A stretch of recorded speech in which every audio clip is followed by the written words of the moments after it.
Continuamos en el aire haciendo Polivisión. Una pregunta que le habíamos dejado pendiente a Alfonso Gómez era por qué tanto él como la mayoría de los funcionarios o hasta misma Ana dicen como que si se vota y gana Cristian Camisi es como volver al pasado y como que teóricamente Carlos Facendini va a manejar el municipio. No sé si eso es una estrategia electoral o realmente lo consideran que es así. Creo verdaderamente que la estructura de poder, de funcionamiento que ha generado la Unión Cívica Radical tiene mucho que ver con lo que acabas de mencionar, Pablo, y que fue parte de la nota que hice gráfica hace algunos días.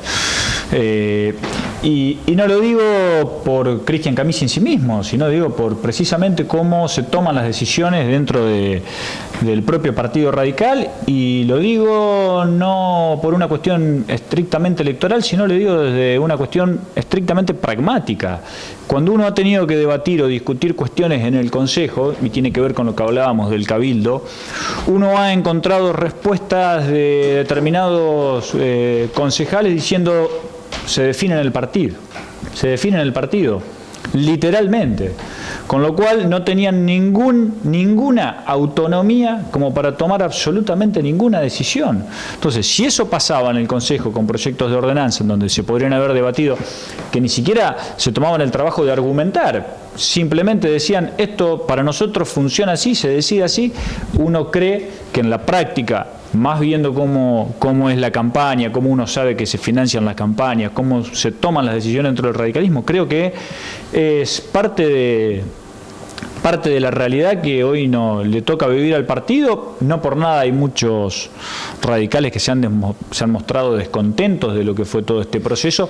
Algunos ven alguna luz de esperanza, algunos con los que uno charla habitualmente, que tienen más años y experiencia, comparten con esta idea de que en realidad es más de lo mismo, en el sentido de que, primero, que Cristian ya fue funcionario, que está en la política hace muchos años, que formó parte de la gestión radical, que nosotros somos extremadamente críticos de las decisiones que fueron tomando y de las políticas públicas que implementaron, y lo complemento a los que le digo con una cuestión pragmática de cómo toman las decisiones hoy la Unión Cívica Radical. ¿Y qué fuera tan malo volver al pasado? ¿Qué es lo negativo para ustedes de los gobiernos de Facendini y de Pache? Creo que hay que diferenciar los tiempos, los procesos y las decisiones que se fueron tomando. O sea, la política no es una foto, son procesos. Cuando uno lo mira y hace una vista hacia atrás, uno ve un municipio que cuando tuvo que avanzar en determinados sectores, vía contribución de mejora fundamentalmente, avanzó de manera muy dinámica, avanzó de manera muy rápida, con unos primeros años de una proyección muy interesante, que para nada tienen que ver con los últimos 12 años, por lo menos, de gestión. Uno cuando mira ese proceso, cuando salieron de la contribución de mejora del centro, empezaron a tener problemas de todo tipo. Nosotros recibimos la obra de cloaca sin terminar, la ciudad que venía de una catástrofe hídrica, juicios que estaban pendientes de pagar, 15 años de los empleados cobrando hasta el 60% del sueldo en negro, un parque de maquinarias totalmente inexistente, ni lo digo destruido, obsoleto, sino que no existían. Las motoniveladoras que tiene la municipalidad, salvo todos los 77 vehículos que compró esta gestión, son del año 70 y pico, salvo una motoniveladora china que son las que envió BEI a las distintas ciudades. Bueno, ese fue el proceso de los últimos años del radicalismo, no fue otro. Esa es una realidad que todos los esperancinos la palpamos, que la mayoría de los esperancinos dijimos basta en el 2007, queremos cambiar estos paradigmas de política y arrancar un nuevo proceso de transformación y cambio. Si los actores que toman las decisiones y quienes formaron parte de la gestión son los mismos, si las estructuras de poder dentro del partido, que tiene un peso muy fuerte en las decisiones, sigue estando comandada por la misma gente, es muy difícil que uno vea algún atisbo de cambio dentro de ese proceso. Por eso somos muy críticos, porque sabemos con lo que nos encontramos. Sabemos cómo estaban los empleados municipales sin ningún tipo de concurso, sin pases a planta permanente, sin ningún tipo de curso de capacitación en forma sistémica y no sistémica, con un municipio que la verdad que administrativamente estaba muy bien pensado, para el 80, no para el 2000, con procesos incompletos en donde no se podía hacer una trazabilidad y un seguimiento completo de un expediente de pago. Se cortaba en un momento el expediente informático y pasaba a ser solo papel. Si uno quería seguirlo informáticamente, llegaba hasta precisamente el punto previo a la emisión de la orden de pago, entonces quedaba desconectado. Pagos que se sacaban sin tener resoluciones como para poder hacer el seguimiento, más de una caja funcionando en paralelo y en simultáneo. Bueno, eso es lo que nosotros decimos que no queremos volver, y creo haber dado fundadas razones de por qué entendemos que es volver para atrás. Fuera de eso, y que lo marcamos porque creo que es importante volver a traerlo a la memoria, porque quizás los que tienen un poco más de años se acuerden de todo este proceso, lo hayan vivido, quizás los jóvenes no. Tenemos un proyecto concreto como gestión, que es lo que es la discusión verdadera que pretendemos dar y discutir los verdaderos temas que necesita la ciudad para poder mejorarle la calidad de vida a los esperancinos, que en definitiva lo que buscamos todos. ¿Ustedes tienen alguna pregunta? Una pregunta, no. Pregunta para Alfonso, Sí, de todo sí. lo que nos contó. Yo tengo una acá que había anotado. Yo sí tengo una. Dale. Hablando, ¿no es cierto?, políticamente. Sí. Entonces, de acuerdo a los resultados últimos de las PASO, la gente querrá volver al pasado, no sé, porque con el candidato Camisi ganó las elecciones. Pero bueno, respeto lo que dice Alfonso y ganó números. Ganó una interna. Bueno, yo sé que son internas, pero fueron unas elecciones donde el ciudadano fue y marcó un candidato. ¿Qué va a hacer cambiar al candidato que marcó hace un mes con una X un candidato a que ahora dentro de 3 semanas vaya y marque a otro candidato? Precisamente, la diferencia entre candidato y candidato directa fueron 150 votos. Tenemos 4.800 votos que se dividieron entre las otras fuerzas, que está lo que se denomina voto útil, que muchos ahora van a repensar su voto en función a lo que consideren mejor para el futuro de la ciudad. Tenemos una gran cantidad de votos blancos, una gran cantidad de votos nulos y una gran cantidad de personas que no asistieron a votar, más aquellos que participaron en algunas internas precisamente para marcar que eran contra de, pero que en definitiva en una general no están dispuestos a acompañar. Es decir, que va a haber una masa de movimiento de votos que puede generar esta modificación. Y no tenemos ninguna duda de que va a ser así. Uno lo ve en la calle todo el día cuando habla con la gente. Ya ha pasado en otras instancias, pero en infinidad de ejemplos hay y de elecciones con resultados mucho más amplios en las PASO que en las generales, y así todos se han revertido. Con lo cual, creo que no solamente debemos quedarnos en esa visión, sino que hay que analizarlo, como decía, como un proceso. Yo de cualquier manera me parece que en este caso la intendenta se ha quedado un poco tranquila. Yo le voy a hacer muy poca política, ¿sí? Y quizás también eso le puede haber afectado en el tema de las elecciones. O sea, yo veo que, por ejemplo, Camisi ha hecho una política muy agresiva. Política, le gustará a uno, le gustará a otro, pero que a él le ha dado resultado, le ha dado resultado. O sea, acá hay cosas que hay que tenerlas en cuenta, porque en definitiva la política para algunos son obras que no las ven y para otros cosas que le pueden tentar, ¿no? Sí, puede ser que la comunicación de la municipalidad tenga algunas particularidades que tiene que ver precisamente con un perfil de gestión. Nosotros preferimos, como bien decía Miguel, hacer obras y no estar diciendo todo el tiempo lo que vamos a hacer. Hemos hecho obras millonarias de deudas postergadas de la Ciudad de Esperanza y no estamos todo el día quizá vendiéndola como algunos venden ilusiones mostrando dibujos en AutoCAD. Pero son modelos de gestión. Uno prefiere ese proceso que es el que hemos elegido. Preferimos mostrarle a la gente lo que hacemos, tener premisas claras y objetivos claros como gestión y tratar de ganar una elección con ese espíritu. No planteamos las elecciones como que hay que ganarla sí o sí, como una cuestión de vida o muerte, como un todo vale. La verdad que estamos muy en contra de ese todo vale, de prometer, ofrecer, dar plata para una cosa, para otra a cambio de voto. La verdad que todo nuestro proceso de gestión pasa por la vereda total y absolutamente opuesta a esa forma de construir política. ¿Por qué? Porque creemos en otros procesos de cambio, creemos en la producción, creemos en el desarrollo integral de la persona, creemos precisamente en que la transformación, dándole herramientas al ser humano, al vecino de Esperanza, es el verdadero futuro y es el verdadero cambio. No creemos en el asistencialismo, es un punto que nos marca de la gestión anterior, pero a 1000 kilómetros de distancia uno de otro. Nosotros veíamos cómo en la gestión anterior se hacía cola en promoción social para ir a recibir remedios, para ir a recibir subsidios, para que los vean que iban a buscar los remedios, para que los vean que iban a buscar los subsidios. Nosotros desterramos esos, precisamente para evitar hacer política con esas cuestiones. Lo que nosotros hacemos para las personas es tratar permanentemente de generarles oportunidades y ofrecerles herramientas para que puedan transformar su realidad y no que vivan del asistencialismo puro del Estado. No, está bien. Yo de cualquier manera a lo que me refería recién, por un lado, y te lo amplío a otro, no únicamente por la parte de usted, la parte peronista, sino en general en la política. A mí me gustaría como ciudadano, ¿sí?, a veces tener una mayor información. ¿Me explico? Yo sé, ustedes sacan un libro que viene con un librito que viene con los impuestos, que uno lo puede leer, pero a veces no todo el mundo hace o se toma el tiempo. ¿Sí? Yo digo que habría que hacerlo de distintas maneras, y reitero, no únicamente para este gobierno, sino para toda la política.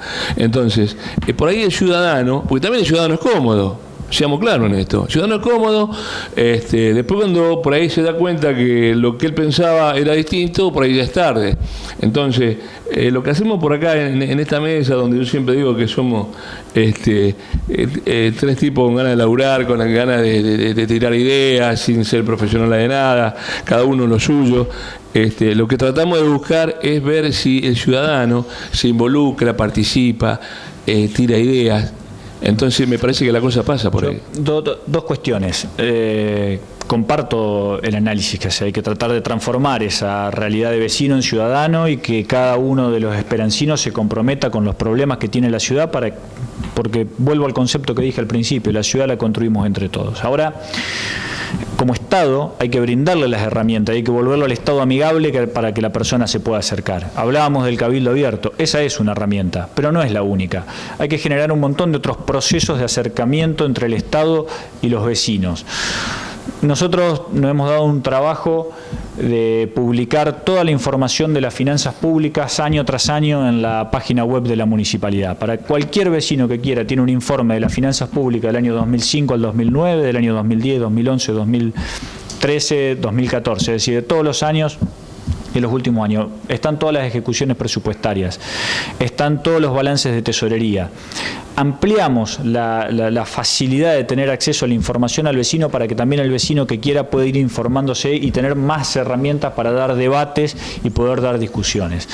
Eduardo también decía en sus conceptos, cuando hablaba de estas nuevas formas de democracia, de la necesidad del control social, para llamarlo de alguna manera, de los vecinos. Ese es un paso de una calidad institucional notable que Esperanza está en condiciones de poder darla. Y hay una herramienta que es central para poder dar esa discusión, y lo digo desde las finanzas públicas porque es lo que me toca, que es el presupuesto. Esperanza no puede seguir teniendo discusiones abstractas del presupuesto. Tiene que establecer por normativa cómo es un verdadero y correcto proceso de presupuestación y qué información tiene que contener. Nosotros enviamos como Ejecutivo 2 proyectos de ordenanza al Consejo que ni siquiera fueron debatidos y fueron ninguneados, que fue el de la creación del Tribunal de Cuentas, que es el más conocido. ¿Por qué?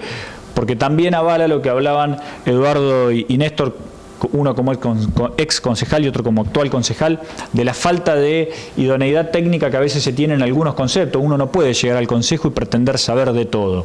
Bueno, el Tribunal de Cuentas lo que le daba como herramienta concreta de asistencia para realizar todos los controles de legalidad desde un perfil estrictamente técnico a los que los concejales no podían llegar, liberando al concejal para poder dar la discusión política que debe dar en un proceso de formación de un presupuesto. pero no es la única herramienta. Enviamos conjuntamente una ordenanza de administración financiera para cambiar la vieja ordenanza de contabilidad que en la municipalidad es del año 82, 84, si mal no recuerdo, que tiene parámetros totalmente obsoletos. ¿Y qué busca esto? Que la municipalidad funcione como un sistema con todos sus subsistemas interrelacionados, sistema de tesorería, de crédito público, de contabilidad. ¿Para qué? Para poder mejorar el presupuesto, el proceso de presupuestación.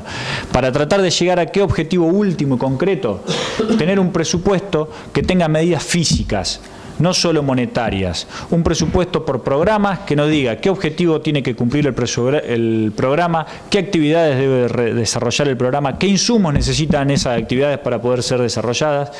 El objetivo que va a alcanzar tiene que estar medido en beneficios generados para la población, qué cantidad de beneficiarios va a tener ese programa. También tiene que aprender a medir qué cantidad de beneficiarios quedan excluidos del programa y que potencialmente deberían estar incorporados para poder empezar a tener una discusión en serio y poder empezar a medir no solo la legalidad, que es un requisito esencial y básico de toda gestión, sino poder empezar a medir resultados, poder empezar a medir eficiencia, poder empezar a medir eficacia, que son herramientas del sector privado que no cambian la concepción o la ideología que uno tiene del Estado, pero que sí son herramientas indispensables para poder tener una discusión al momento de asignar recursos. Entonces, esas herramientas, con un presupuesto amigable, entendible, en donde el vecino sepa en qué consiste el programa, cuáles van a ser las actividades, cuáles van a ser las acciones, cuánto le va a salir a él como vecino también aportar ese programa, lo acerca a poder dar la discusión y a que sea fácil discutir esto lo quiero, esto no lo quiero, esto tiene impacto, esto no tiene impacto. Entonces, eso nos lleva complementariamente a otra discusión que hoy uno ve que hay un montón de candidatos de campaña y que ninguno lo nombra. La Ciudad de Esperanza carece de una herramienta fundamental en el año 2015 como para tomar decisiones, que es la generación de información sistemática. No tiene un instituto o no tiene una dependencia municipal que genere un relevamiento socioeconómico como el que realiza, por ejemplo, Rafaela con el ICEDEL permanentemente para tener indicadores indicadores sociales y económicos de la ciudad, para saber cuál es el impacto de las políticas que se van aplicando, cuál es la evolución que tiene la ciudad, cuál es el verdadero foco del conflicto. Yo les pregunto a ustedes, que pocos periodistas deben estar, bueno, en esta tarea de periodistas que han encaminado, pero que siempre han estado vinculados a instituciones o en a la política. Yo les pregunto, ¿cuál es la realidad educacional hoy de la Ciudad de Esperanza? ¿Cuántos chicos terminaron la secundaria? ¿Cuántos no la terminaron? ¿Cuántos chicos terminaron el proyecto de ordenanza del Cabildo da esa posibilidad, que se pida para hacer esos relevamientos? Obviamente, eso es un elemento central que hoy se tiene que estar discutiendo y que debe discutirse en campaña.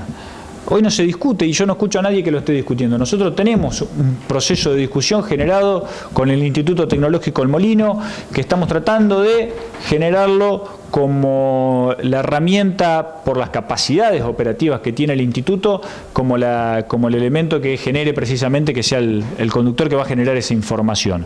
Es un proyecto que tenemos, que lo venimos elaborando, que están en las primeras etapas de charlas, pero que claramente sabemos que es un objetivo al que la Ciudad de Esperanza tiene que aspirar y que tiene que tenerlo.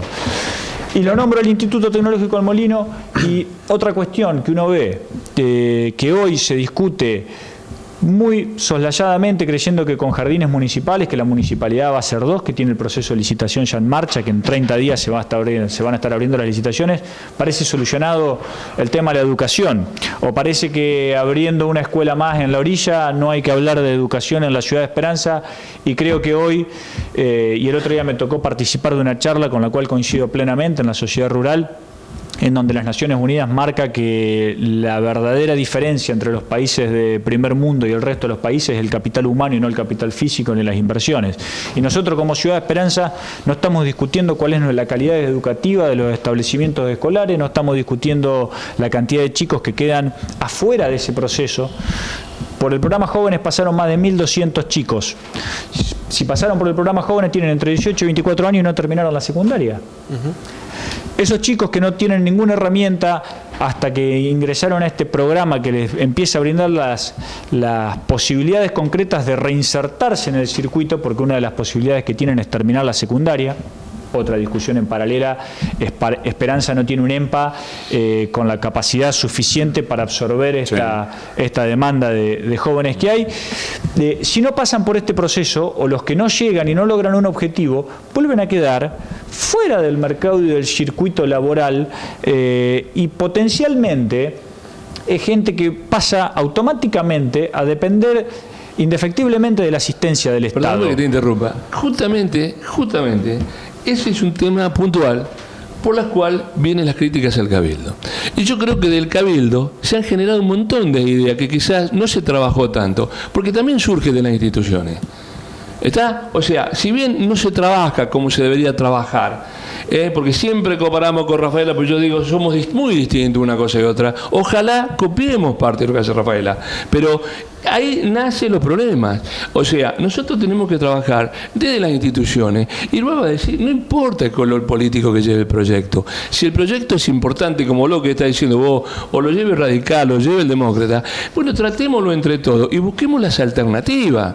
Está lo mismo yo vengo proponiendo, y te dejo seguir, con el tema de obras a futuro, que vos lo propusiste también, sí, y que el otro día lo discutíamos también con Camisi. Eso es importante, y diste en la tecla de lo que trataba, del punto al que trataba dar la discusión de fondo que tenemos que dar, en definitiva. Yo nombré dos elementos claros: uno, generación de información para toma de decisiones; otro que fue generación de información para generar conciencia ciudadana y control ciudadano para el Estado, con verdaderas herramientas que le permitan medir los resultados de una gestión.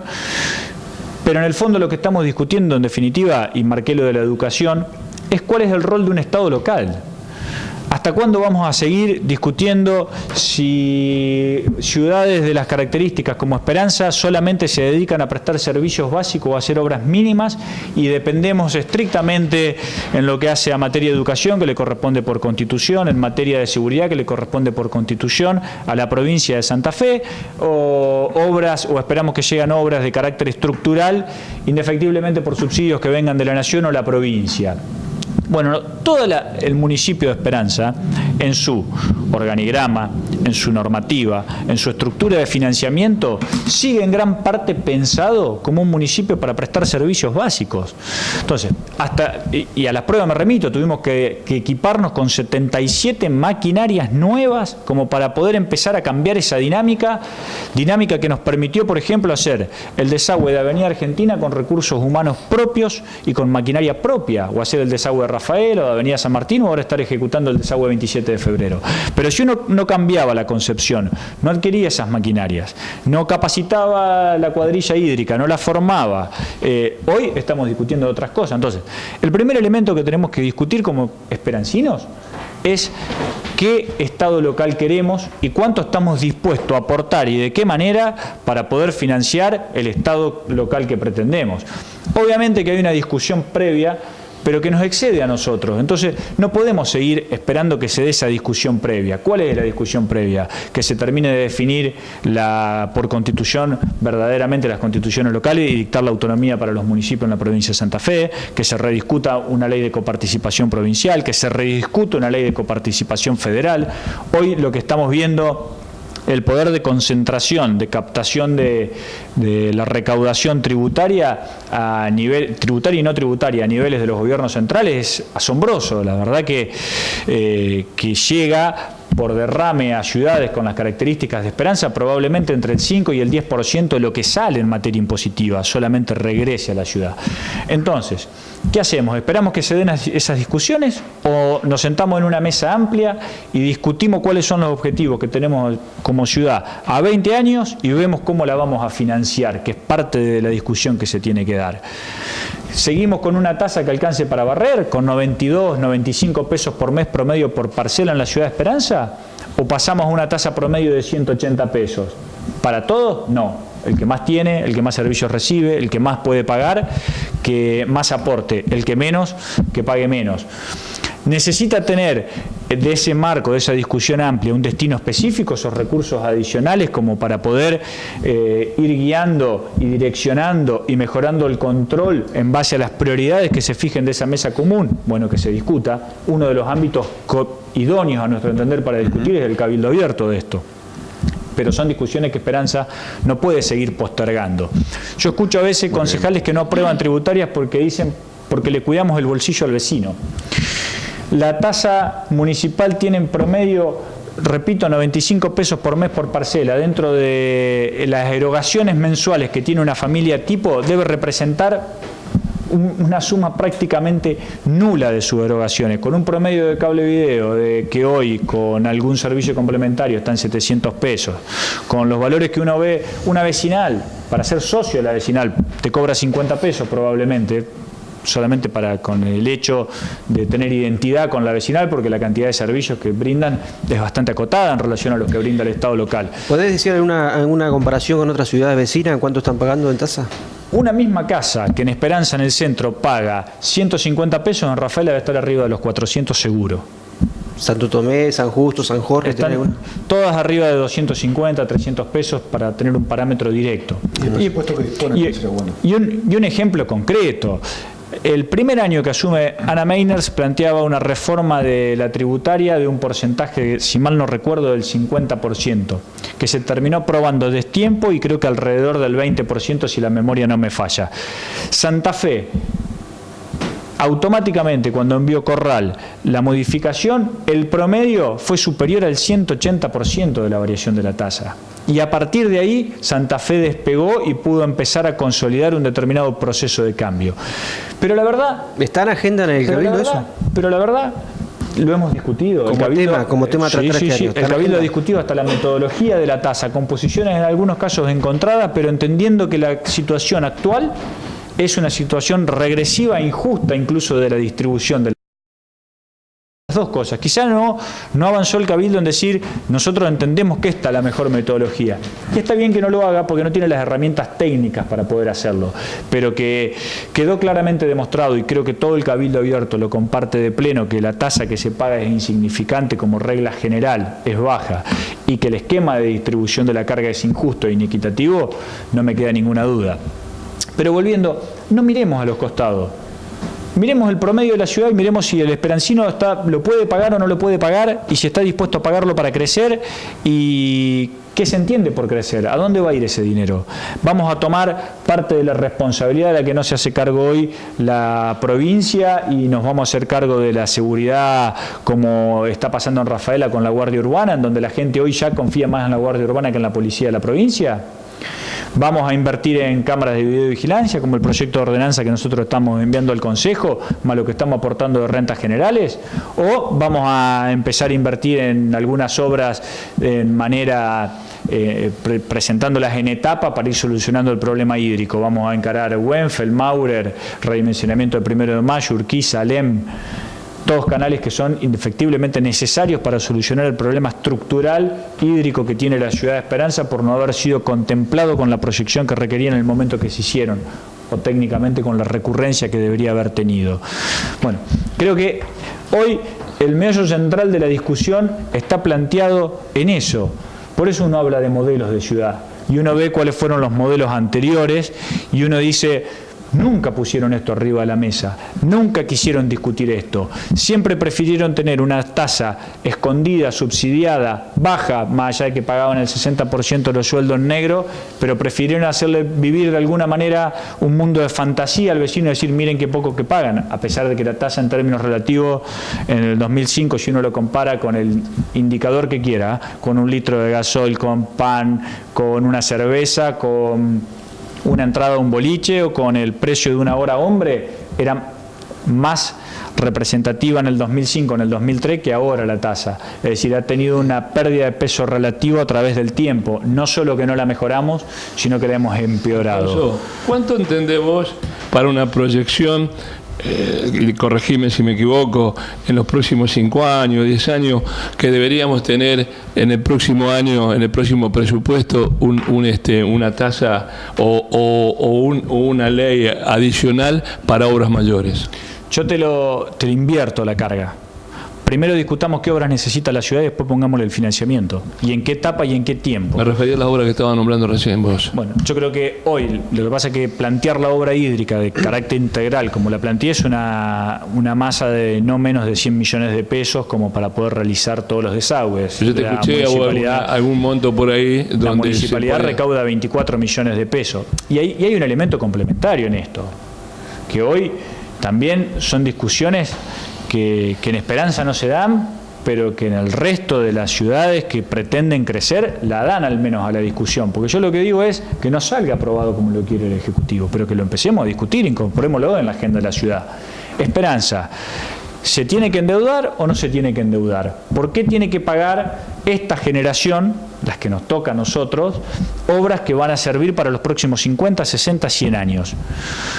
Está siempre, cuando uno se endeuda, el famoso traslado intergeneracional de la carga de la deuda pública. Bueno, también es una herramienta que te permite dar soluciones hoy, que te da capacidad de repago por una determinada cantidad de años.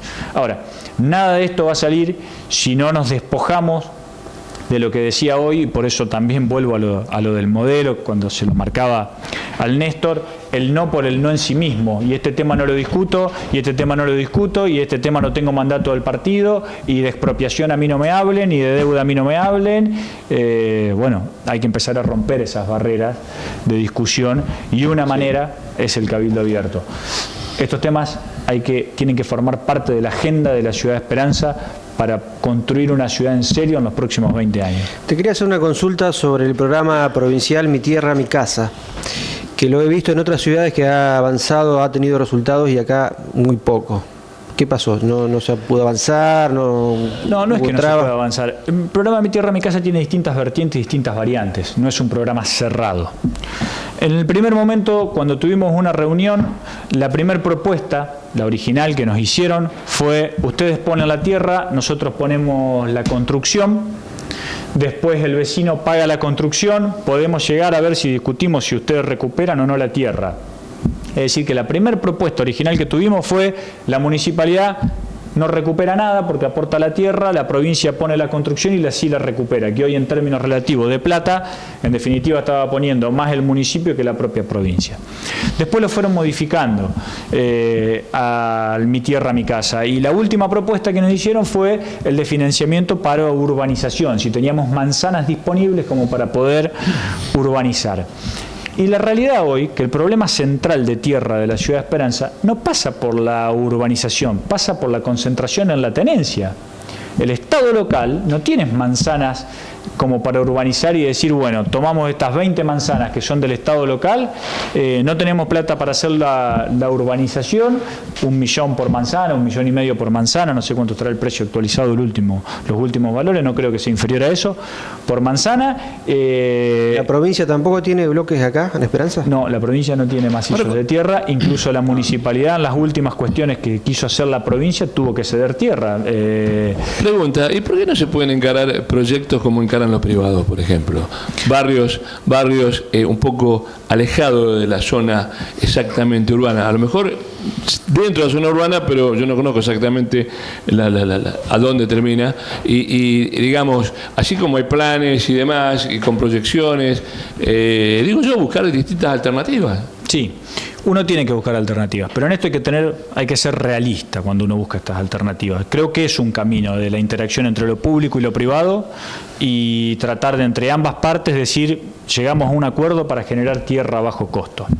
Yo te pregunto, te invierto la carga, Miguel. Vos tenés una hectárea que está cerca de la Ciudad de Esperanza y vos ves que la ciudad está creciendo para tu lugar. ¿Vos te vas a asociar con el Estado en donde te va a tratar de regular el precio, bajarte el precio o aportarte con una obra de infraestructura? ¿O vos te vas a quedar parado en tu tierra a esperar que te llegue la ciudad al lado, que el valor se te dispare y termines vendiendo lotes como se venden hoy prácticamente en zona sin servicios y sin obras en 600.000 pesos? Si el Estado no tiene una política concreta, que es parte de las cosas que en Esperanza tampoco se discuten, de generar algún incentivo positivo o negativo para que el tenedor de la tierra quiera desprenderse de la tierra y pueda generar esta interacción entre lo público y lo privado, o privado solo, o el privado cediendo, que por la ordenanza hoy está establecido que un porcentaje determinado tiene que volver hacia el Estado, la verdad que el inversor privado que está parado sobre la especulación de la tierra no se va a mover, salvo que tenga una necesidad concreta. Tengo otra opción. Espera, te cierro la idea con dos conceptos y te doy la palabra, Miguel, discúlpame. No, por favor. Si un privado tiene que venir y buscar esta alternativa, ¿sabés qué le resulta más conveniente? Si yo soy privado, me asocio con otro privado que tenga maquinaria, que me haga toda la obra de infraestructura y vendemos el precio liberado porque gano muchísimo más dinero que si voy con el Estado a hacer la asociación. Entonces, si el Estado no genera, y cuando nosotros discutimos sobre tasas por baldío, cuando discutimos tasas para los más de 1000 metros, no es con una cuestión recaudatoria solamente, tiene un fin estrictamente urbanístico para tratar de evitar como la generación de macizos, como por ejemplo que ya están consolidados en la planta urbana, como cuando uno agarra Moreno y va para el cementerio, cuando pasa a determinada zona y mira a la derecha que ve un verde consolidado que parte un sector de la ciudad, que es el suroeste, en dos sectores bien marcados, y que una persona que está parada sobre la especulación de la tierra con todo el derecho del mundo que le asiste, porque no hay ninguna ley que se lo prohíba y está muy bien que lo haga. Pero si el Estado no va y no le genera un contrapunto, un contrapeso importante para que él se vea motivado a generar, va a seguir parado si no necesita para subsistir vender la tierra, que ahí es cuando te digo, el que necesita para subsistir generalmente caen a la asociación con otro privado y no con el Estado, para poder cambiar estos parámetros. Yo digo que hay que buscar las distintas alternativas y si llegado el caso hay que expropiar, no se puede parar el desarrollo de una ciudad. No, pero hay experiencia en otra ciudad donde está la sobretasa y da muy buenos resultados. No, bueno, pero yo digo que hay que buscar, hay que dialogar hasta donde se puede, pero si llegado al caso no se puede... ¿Pero qué dialogar? Eso es una ordenanza que tiene que salir. No me entendiste. La sobretasa se implementó en el pasado y tuvimos serios cuestionamientos. Perdón, yo lo que me refería es que si vos no llegás a un acuerdo sobre la sobretasa, ha pasado acá en el primer 60 hectáreas que se quiso comprar y con precio exorbitante y bueno, tengo entendido que hubo un socio que no quiso vender y estamos hablando de cifras de 40 y 45 mil dólares hectárea, o sea que no estamos hablando de valores mínimos, ¿sí? O donde inclusive surge una parte comercial. Yo quisiera hacer una pregunta puntualmente a Alfonso, y de paso te digo que te felicito por todo lo que nos has contado y los fundamentos de cada uno de los temas que has tocado, que realmente eso es lo importante y para un funcionario joven como vos, y la verdad que es muy interesante y sobre todo con el énfasis y con la calidad que nos has explicado cada uno de los temas. Pero si en este segundo año de gestión de Ana Meiners, hay muchas cosas que nos contaste, Tribunal de Cuentas, etcétera, que no se ha logrado el diálogo, el consenso con el Consejo. No hay una autocrítica de decir, son 7 concejales y son 3 los radicales, pongámosles nombre de los partidos, son 3 radicales, no se puede llegar con los otros 4 o los 4, o sea, o entre todos, porque lo que nos has contado son temas más que importantes y muchas cosas están en el tintero o cajoneadas, digamos, en el Consejo y que no se tocan. No hay... Claro, son sentido común encima. Pero, o sea, el Consejo tiene 7. Claro. Y son 3 nomás los otros. Pero te cuento. Te lo digo pensando en voz alta o así en una charla como este programa lo permite. Abierto sobre la mesa, ¿no es cierto? Uno de los grandes elementos positivos que tuvo hace 2 años, porque esta composición que bien marcás del Consejo no tiene más de 2 años de antigüedad, fue la nueva composición. A raíz de los últimos 2 años empezaron a verse algunos proyectos estructurales que tenía la ciudad que empezaron a salir. Instituto Municipal del Hábitat, Plan de Accesibilidad, estamos en una campaña aprobación de cloacas. Fíjate cómo con el cambio de la composición, en donde desapareció la mayoría absoluta, que era el no por el no en sí mismo, al que yo digo que no quiero volver. Está correcto. Cómo cambió y cómo empezaron a aparecer algunas herramientas estructurales. Obviamente que hay autocrítica, hemos cometido un montón de errores. tuvimos una primera gestión de los 4 yo no te estoy preguntando errores, sino que el tema de llegar a un acuerdo, digamos, para es que existen los errores, a veces cuesta el diálogo, cuesta encontrar puntos de encuentro en el diálogo, también es cierto, pero la verdad es que uno ha notado cómo con esta última conformación del Consejo las cosas empezaron a tener otro marco de discusión total y absolutamente distinto, y se ha podido avanzar con cuestiones que en definitiva fueron soluciones concretas para la gente.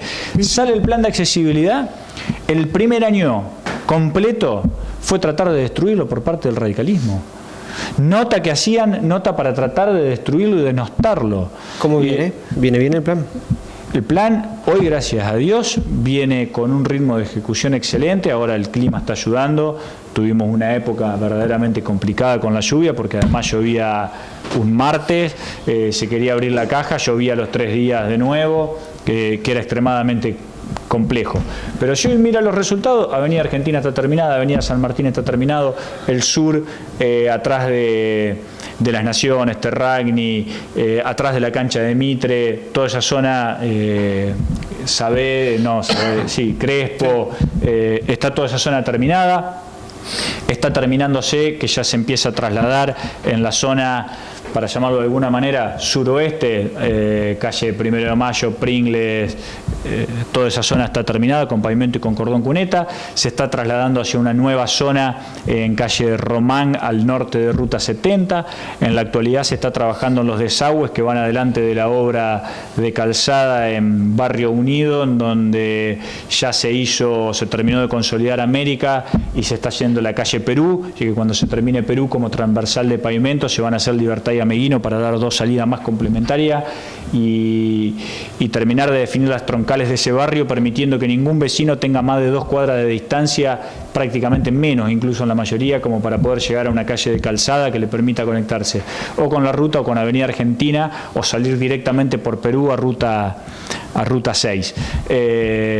Con lo cual el plan de accesibilidad es concreto, es real, avanza y da soluciones concretas. Ahora con la experiencia concreta, el ripio, ¿cómo lo evalúan con respecto al asfalto? ¿Se justifica el ripio o por ahí fuese mejor todo asfalto? Yo creo que por 2 cuestiones es conveniente el ripio. Por 3 cuestiones, perdón, me voy a corregir. Por 3 cuestiones. Primero, por una cuestión de costo.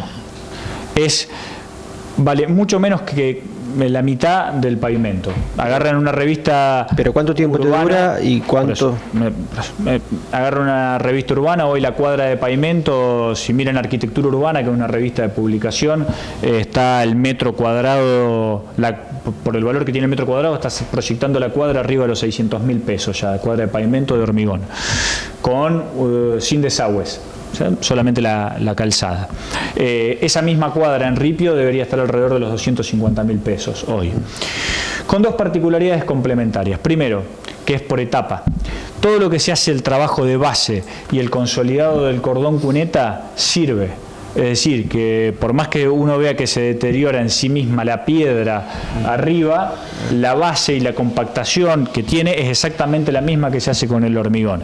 De manera tal que a futuro, cuando el vecino tiene un desahogo financiero, que termina de pagar la obra, que ya tuvo una solución concreta, si el vecino quiere se puede ir hacia otra obra que solamente se le agrega el costo de la colocación del material de esa última capa. ¿Ese costo puede se sabe ser cuánto es? Un pavimento en frío, depende de lo que se elija. Puede ir un pavimento en frío, puede ir un pavimento, un asfalto en caliente, puede ir, como ven acá en la esquina de la plaza, el pavimento articulado, que ahora se utiliza muchísimo y que da muy buena respuesta. Y el tercer elemento es que tiene, la verdad, para determinados barrios, para determinados sectores, un efecto que a nuestro entender es positivo desde lo estético, porque le da una identidad de barrio mucho más grande que el hormigón, y baja sensiblemente en esos lugares que uno pretende preservar el barrio la circulación de vehículos. Entonces, de alguna manera, algunos sectores hasta los termina protegiendo. Yo me imagino de la gente que vive en determinadas zonas de la Ciudad de Esperanza que son muy bonitas, como es la zona entre Rafaela y la avenida hacia el suroeste. Yo creo que ese sector, con pavimento, pierde muchísimo de la belleza que tiene hoy.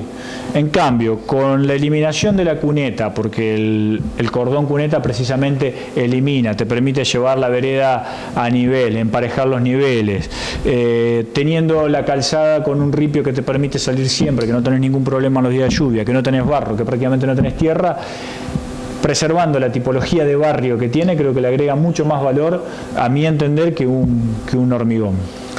Yo creo que Blachini está preocupado, te explico. ¿Por qué? Y le va a sacar la secretaría en cualquier momento, porque le va a manejar a dos secretarias. Para mí que Alfonso está para más. Hoy me preguntaron en un cumpleaños. Que tomaste bastante vino, dijeron. Sí, le mando saludos a Raúl Alarcón, que me invitó al cumpleaños de 80 años.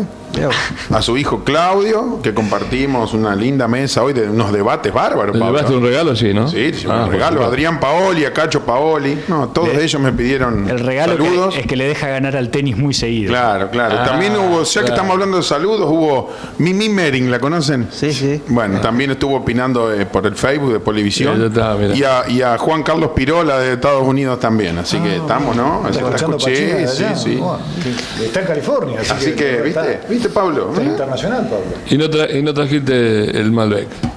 Para la próxima. Bueno, yo tengo la última pregunta para Alfonso de parte No, pero mía. perdón, me preguntaron por Alfonso. Me dice, ¿este chico Gómez no es candidato? Así me lo preguntó, Raúl me lo preguntó. Y le digo, no, esta vez no. Porque interesante, joven, me dijeron. Así que, ¿viste? Y después de lo que nos ha contado hoy, como se desempeñó con todo lo que nos contó, yo creo que más que secretario de Obras Públicas. Sabe que yo lo voté a Cristian Camis y lo voy a votar de vuelta porque no se postuló él. Si no lo votaba él. No, pero tiene, pobre. Lo mío no es cuestión partidaria, sino creo que estamos en presencia de un futuro candidato. Yo ya le dije a Pablo que a veces hay que equivocarse para aprender. Pablo está desandando ese camino. Alguien te dice que se equivocó mucho en la vida y mucho me he equivocado. Pablo está desandando ese camino. No terminaste. Y todavía no terminé. Y vine a que ver lo que estamos haciendo. Eligió esa manera de aprender, a veces uno también elige de qué forma quiere crecer y aprender. Bueno, mira, yo por eso soy reiterativo en esta mesa, pero yo creo que un poquito acá con Néstor estamos por realmente las ganas de hacer cosas que tiene Pablo y todos los que empezamos él los quiere chocar a todos, ¿me entendés? Y nosotros tratamos de frenarlo un poco, ¿me equivoco? Sí, le ponemos un punto de equilibrio. Entonces, porque nosotros ya lo hicimos, los choques lo produjimos nosotros hace años, Pablito, entonces estamos tratando de nivelar la cosa. Acá le vamos a tirar una buena, creo, para que... No vi que el municipio haya subido mucho el plantel de empleados, pero bueno, leí en el diario La Nación, creo que salió la semana pasada, que el gran generador de empleo a nivel nacional y provincial y municipal fue el empleo público. Y bueno, me gustaría saber la situación de acá de la Municipalidad de Esperanza, cuánto se incrementó el plantel, cómo está ese tema. Voy a dar la respuesta concreta y después me voy a explayar. En el expediente de la ejecución presupuestaria del año 2007, a foja 7, van a ver que la Municipalidad de Esperanza, cuando dejaba la gestión Rafael de Pase, tenía 392 empleados, sin contar banda liceo y las obras recuperables. ¿Por qué no cuento banda liceo? Porque la banda no ha cambiado en su conformación, porque el liceo tiene que ver con horas cátedras, que las horas cátedras ustedes saben que 5 docentes pueden dar una hora cátedra cada una, o uno solo dar 5 horas cátedra. No tiene sentido en contarlo como persona, sino lo que hay que contar son las horas cátedra. Y la obra recuperable, que tiene su financiamiento puntual. No es lo mismo estar haciendo cloaca, agua, gas y plan de accesibilidad que no estar haciendo nada. Entonces ahí cambia la ecuación. Para eso mismo nivel de los 392 empleados, la ejecución presupuestaria que se envió, que está a disposición del Consejo, que pueden bajar el informe si quieren o ver la ejecución presupuestaria desde la página web de la Municipalidad de Esperanza, tenía 402 empleados, con lo cual 10 más en 8 años, que es un número extremadamente razonable. Pero yo vuelvo a lo mismo, no hay que mirar los números aisladamente. Yo tengo una cátedra de finanzas públicas y es parte de la discusión permanente que tengo con los alumnos, tratando de entender y hacerles cambiar el concepto. Dejemos de ver eso, empecemos a ver qué producen y mirámoslo con resultado. ¿Qué producen esos? Ahora, si con 402 empleados pudimos ser el desagüe de Avenida Argentina, prefiero tener 402 empleados que 392. Sí, sí. Entonces, lo marco a modo de ejemplo. No sirve dar discusiones abstractas de cantidades de empleados. Lo que hay que empezar a medir, y por eso es importante cambiar la metodología de presupuesto, en donde nos exija muchísimo más los gobiernos locales de rendición de cuentas y de la forma de rendir cuentas, para poder evaluar resultados y decir qué hicieron. Ese es el número importante, pero la Municipalidad de Esperanza, en el número concreto de lo que sería rentas generales sin banda y liceo, 402 empleados. Que hay que ir sosteniendo un equilibrio vinculado a la caja municipal y a las nuevas demandas a las que nos enfrentamos como municipio.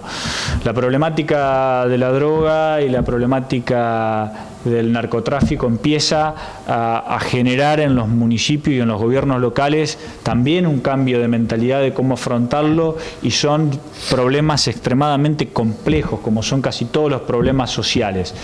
Para abordar problemas complejos no se necesitan soluciones simples. Lamentablemente hay que ir por soluciones complejas en donde se necesitan enfoques multidisciplinarios con profesionales idóneos y preparados en la materia. Esos son recursos que deben ser captados por los gobiernos locales y que tienen que formar parte de los nuevos planteles. Para eso hay que readecuar el organigrama para que tengan contención y puedan desarrollar una carrera. Hay que incrementar la planta. Y te cierro con esto. ¿Cómo el sector público, pagándole a un profesional con la complejidad esta que tiene, pagándole un sueldo de 8.000, 9.000 pesos, pretende captarlo, mientras que esa misma persona con esa preparación en el sector privado capaz que gana 20.000? Es parte también de lo que hay que discutir. Muy bien, nos hemos quedado sin tiempo. Así que muchísimas gracias, Alfonso, Eduardo, Miguel, Néstor. Nos vemos el próximo lunes nosotros. Saludos a todos y muy lindo programa. Y gracias por haber venido, Alfonso, Eduardo y Alberto Balangioni, que ya no está con nosotros. Igualmente, saludos a todos y nos vemos el lunes. A partir de un par de días va a estar colgado en las redes sociales la filmación, así que el que no tuvo oportunidad de verlo lo va a poder ver ahí. Gracias, buenas noches, nos vemos el próximo lunes. Buenas noches, gracias.